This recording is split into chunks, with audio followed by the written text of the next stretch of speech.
एक धन्ना जी करके भगवान के भक्त थे, छोटे से थे। घर में संत आए, संत शालिग्राम भगवान की सेवा करते थे।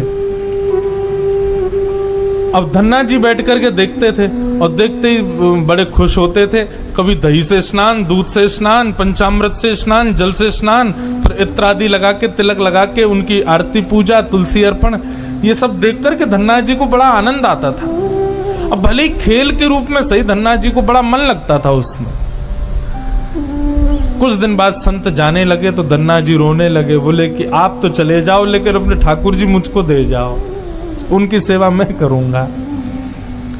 अब तो इतना रोए, इतना रोए, इतना रोए धन्ना जी कि संत का निकलना मुश्किल हो गया।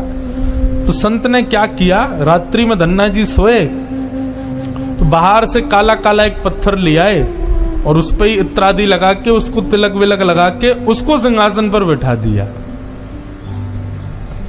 और अपने ठाकुर जी को नीचे बैठा दिया। धन्ना जी सुबह बोले, संत जी आप मत जाओ, छोटे बालक। संत बोले, अच्छा देखो, अंदर आओ मंदिर में। मंदिर में गए तो बोले, देखो वो तो सिंहासन पर ठाकुर जी बैठे और नीचे हमारे ठाकुर जी बैठे, बताओ तुमको कौन से चाहिए। धन्ना जी बोले, मैं तो सिंहासन वाले लूंगा, बड़े वाले ठाकुर जी मेरे। बोले ठीक है, तो उनकी सेवा करो, अब हमको जाने दो। अपने शालिग्राम जी को लेकर के संत चले गए। अब धन्ना जी उस पत्थर की सेवा करते हैं, असली शालिग्राम तो संत अपने संग ले गए, लेकिन धन्ना जी इतने भाव से सेवा करते थे। महाराज लाल तिलक लगाने के लिए माँ ने रोली नहीं दिलाई तो ईंट ले आए, ईंट को घिस करके उसी से लाल लाल रोली बना दी, वही लगाते। भोग धराने के लिए फल तोड़ लाते। मतलब सेवा की व्यवस्था नहीं होती थी तो धन्ना जी कैसे ना कैसे करके करते थे। छोटे से बालक हैं, खेल खेल में सेवा करते थे। बीच में संत किसी और के घर में आए तो धन्ना जी वहां जाके अपनी सब सेवा बताते, मैं ऐसे ऐसे करता हूं। संत बोले, भोग नहीं लगाते अपने ठाकुर जी का। बोले भोग, बोले तुमको भूख लगती है। बोले हाँ, ऐसे ठाकुर जी को भी भोग लगाना चाहिए ना। छोटे बालक को ऐसे ही समझा दिया। अब तो धन्ना जी ने माँ से आज बढ़िया खिचड़ी बनवाई, कड़ी बनवाई, रोटी सब्जी बनवाई और भोग लगा के ले गए ठाकुर जी के पास। संत ने बताया था पर्दा करके भोग लगाना। पर्दा लगा दिया, भोग ठाकुर जी के सामने धर दिया। धन्ना जी बार बार पर्दे में से देखें, खा ही नहीं रहे। ठंडा हो जाएगा भोग, ठाकुर जी खा लो जल्दी से। देखो बढ़िया गरम गरम कड़ी लाया हूं और खिचड़ी बनाई, मैया ने घी डाला, उस पर पालो प्रेम से। बहुत देर हो गई, ठाकुर जी नहीं पाए तो धन्ना जी वहीं लेट गए। बोले आप नहीं पाओगे तो मैं भी नहीं पाऊंगा, मैं भी भूखा ही रहूंगा फिर।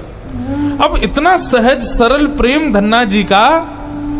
भूखे प्यासे धन्ना जी पड़े हैं नीचे, छोटा सा बालक है, ठाकुर जी से देखा नहीं गया। इतने में ही महाराज लेट गए धन्ना जी। उनको चटकारों की आवाज आने लगी। चटकारे, जैसे कोई आदमी को ज्यादा स्वाद आए तो अपनी उंगलियां चाटता है ना, तो जब चट चट आवाज आती है चाटने पर, ऐसे चटकारों की आवाज आई। धन्ना जी बोले, ये चटकारे कहां से आ रहे हैं।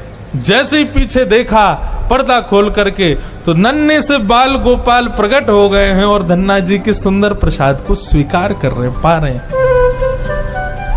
असली शालिग्राम नहीं थे धन्ना जी के, पत्थर की सेवा करते थे, लेकिन भाव और विश्वास इतना ठाकुर जी के प्रति, ठाकुर जी प्रकट हो गए।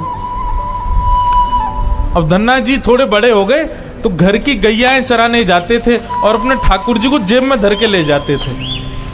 और गैया जब चरती थी तो पेड़ के नीचे बैठ के ठाकुर जी को निकाल लेते और कहते, ठाकुर जी अब कोई ना आए, प्रकट है जाओ। सो ठाकुर जी प्रकट हो जाते, धन्ना जी के साथ खूब लीला करते। एक दिन ठाकुर जी ने धन्ना जी से कहा, आज गाय चराने नहीं जाओगे। बोले आज हमारी बुआ जी आई हैं, घर में बहुत सारे मेहमान आए, आज हम नहीं जाएंगे। तो ठाकुर जी बोले, एक काम कर, गैयान को गांव से बाहर ले जा और मोकू भी बाहर पधराया, तेरी जगह आज गैया मैं चराया आऊंगा। तो यही होने लगा। अब थोड़ी दूर तक धन्ना जी जाते, उसके बाद ठाकुर जी को बाहर निकालते और ठाकुर जी प्रकट हो जाते, गैया चराने ठाकुर जी जाते।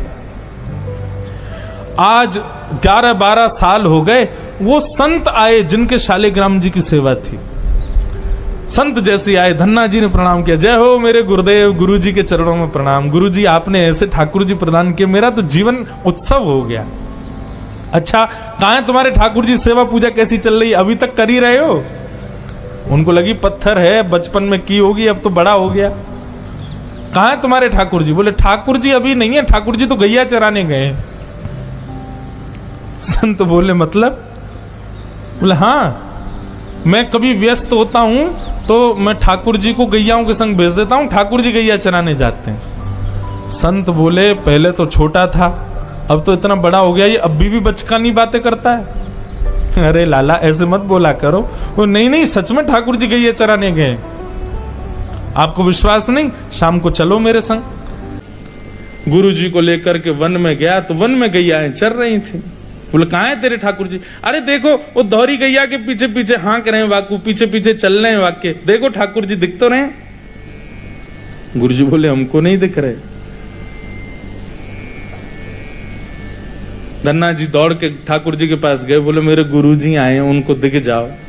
भगवान बोले उनको नहीं दिखेंगे हम बस तुमको ही दिखेंगे, तुम्हारे सखा हैं, तुमको दिखेंगे, सबको थोड़ी दिखेंगे।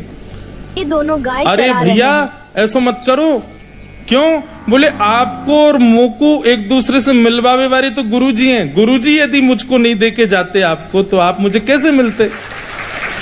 मेरे गुरुदेव हैं, इन्होंने ही तो मुझको दिया था आपको। ठाकुर जी रीझ गए, पुनः पुनः धनुष की भक्ति, ऐसा भाव।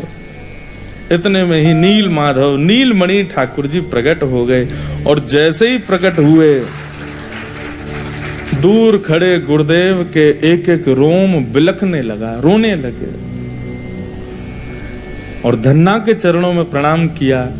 बोले हम सच्चे शालिग्राम से प्रकट नहीं कर पाए, तूने सामान्य पत्थर से प्रकट कर दिया ठाकुर जी को। हम अष्टयाम सेवा से प्रकट नहीं कर पाए और तूने सामान्य पत्थर घिस घिस के तिलक लगा के प्रकट कर दिया ठाकुर जी को।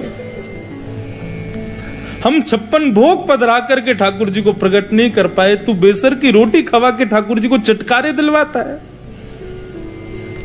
हम यहाँ ठाकुर जी से प्रार्थना करते हैं, कभी त्रिभंग लली से सीधे लली भी बन जाओ, नेक पूरे दिन यूं ही खड़े रहो, दर्द है जाता होगा, हाथ में नेक हाथ सीधे कर लो। तू ठाकुर जी से गैया चरवा रहा है अपनी। धन्य है धन्ना तेरी भक्ति को।